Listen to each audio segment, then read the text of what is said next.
Most people do not go broke in a single dramatic moment. They go broke quietly, while everything still looks normal from the outside. That is the first illusion. Financial collapse rarely arrives like lightning. It arrives like rust, slow, patient, invisible. A silent leak in a house you still call safe. A man keeps working, keeps paying, keeps hoping. He tells himself he is holding the line, but the line is moving backward every month. Not because he is lazy, but because the machine is designed to drain him slowly. A little inflation, a little debt interest, a little lifestyle drift, a little emotional spending after a hard week, a little delay in investing, a little generosity without boundaries. None of it feels fatal. Together, it becomes fatal. This is how retirement gets sabotaged, not by one catastrophe, by thousands of tolerated leaks. And the cruel part is this. The system rewards appearances longer than it rewards substance. So people protect the image and neglect the fortress. They keep the car payment. They keep the expensive neighborhood. They keep the dinners, the subscriptions, the habits. They keep the signal of success after the substance is gone. And then they wonder why money never stays. Because money does not stay where discipline is absent. It leaves.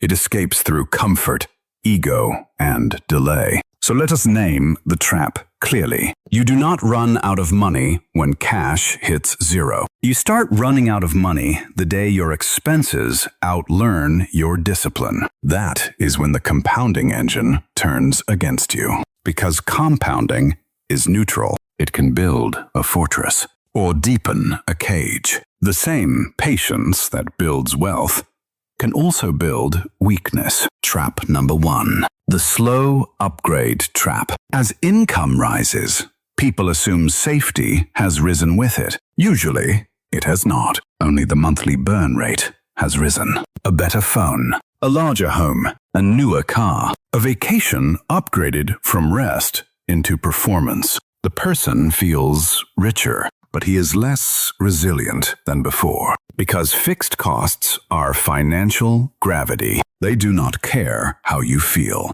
They only care whether you can keep feeding them. Mechanism number 2.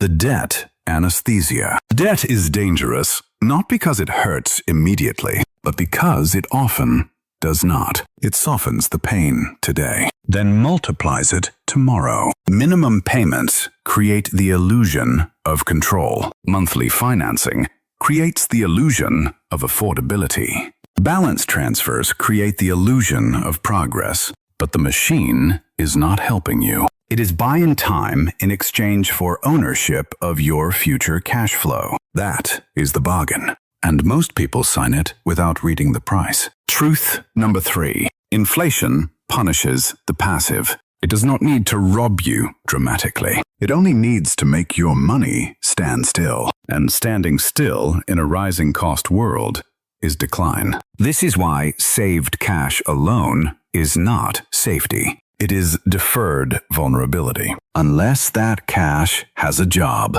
unless it is protected, invested, or reserved with purpose. Money without assignment drifts, and drift is expensive. Rule number 4.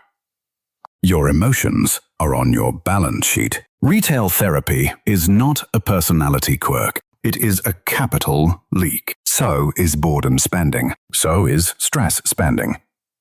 So is status spending. Every undisciplined purchase says the same thing. I need relief now, even if it weakens me later. That is not consumption. That is surrender. Truth number 5. Time is not automatically your friend. Time only helps the prepared.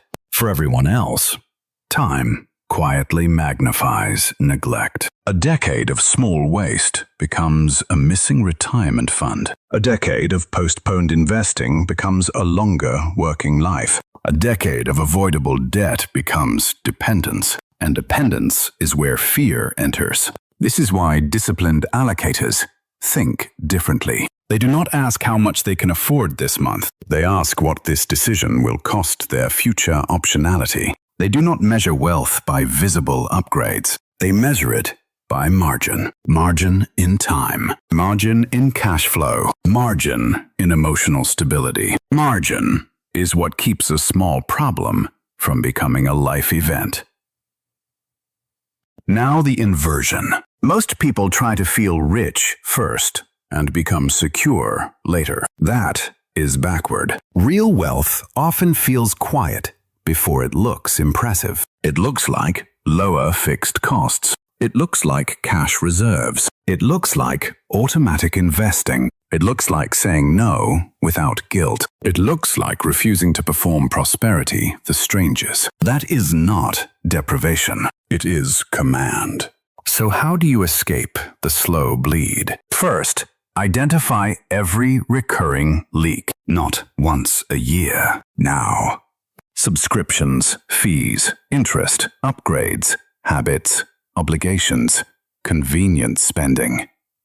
Second, lower your fixed cost floor. Freedom begins when your life costs less to defend. Third, automate protection before lifestyle. Emergency reserves first. Investing next. Consumption last. Fourth, stop using spending as anesthesia. A hard day is not a financial strategy. Fifth, protect your attention like capital, because every platform is trained to make restraint feel boring, and a distracted person is easier to monetize. If this way of thinking matches how you want to build your financial fortress, subscribe. Not for noise, for clarity. In the end, running out of money is rarely a sudden event. It is usually a long negotiation with denial. 1,000 compromises. 1,000 justifications. 1,000 moments where comfort defeated command. But the reversal begins the same way decline begins. Small, deliberate, repeated. You do not need a miracle. You need a system that stops the leaks. Money leaves slowly, and wealth returns the same way.